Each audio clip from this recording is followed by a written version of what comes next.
folks. Today in the warehouse I've got a couple of notable characters, and that is the BFG KO2, that's their all-terrain we've had since 2015. And we've got the brand new BFG HD Terrain KT, which is not a new replacement. It's a tyre that also fits into a niche nearby to the KO2, but I figured that you guys out in the internet's worlds are probably going to be comparing these two, so I thought I'd have a look at them closely together. The KO2 is the all-terrain that everyone compares other tyres to. It's been around for a while now. The original KO was around even longer than that. Got a pretty interesting tread pattern. The HD Terrain has a different sort of tread pattern. This one is your one size fits most all-terrain tyre.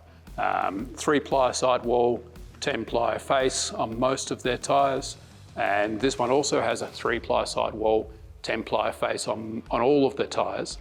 But interestingly, there's some differences between the two, so I'll try and go through those now and see how you guys play along. So in terms of the build of the tyre, again, they're both 3-ply, 10-ply, but the KO2 is actually the stronger tyre. So while this might seem like the bigger brother because it's got bigger tread blocks, the KO2 is actually the stronger carcass. It's more puncture resistant. It's actually more, more rigidity, more stronger in its casing. So you'll, given this, strong 3-ply sidewalls, you'll have to wear down a little bit more using this, that sort of thing.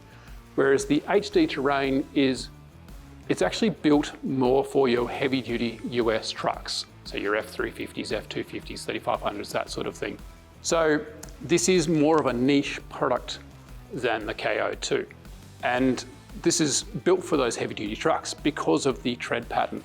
But like I was saying in the video that was specifically about this one, this is more for those that are going to be loading up their vehicle and maybe doing a hot lap around Australia or whatever. Most interestingly, I'll show you the tread pattern. So if we swing this around here and jump up here, then I can actually start, you'll see how different these tread patterns really are.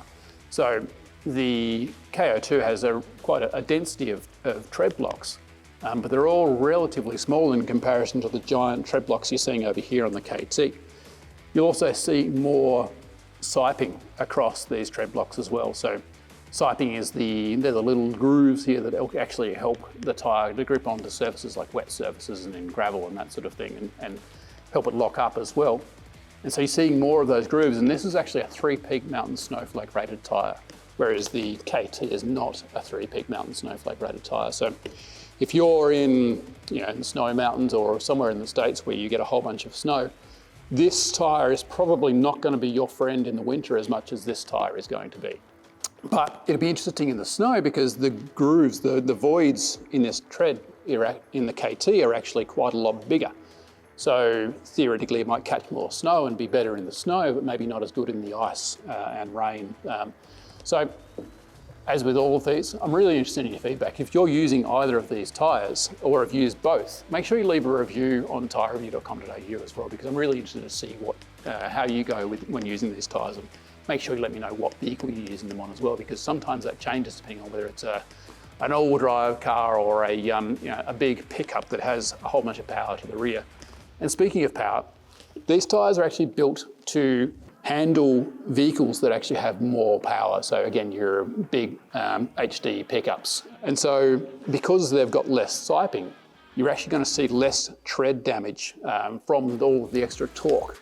That'll actually means that, so on a tyre like this with a whole bunch more edges going on, you'll see that you get little nicks out of the corners of the blocks. Whereas this one, because there's not as many blocks and the blocks are bigger, you shouldn't get that as much. So these tyres will last longer, theoretically, on your big rigs than these tyres. So let's talk about the shoulder. So if I turn that around there and turn that around there.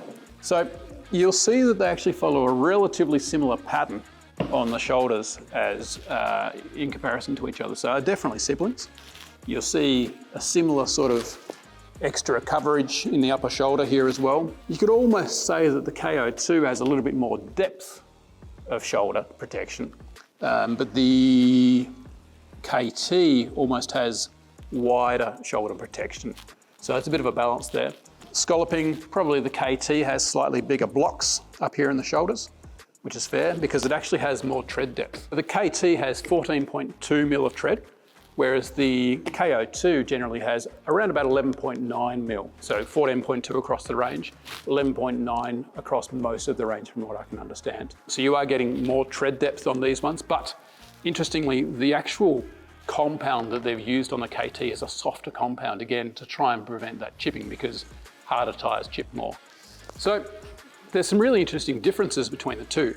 And it's almost apples and oranges when you're comparing these tyres against each other. So it really comes down to the case, to the use case.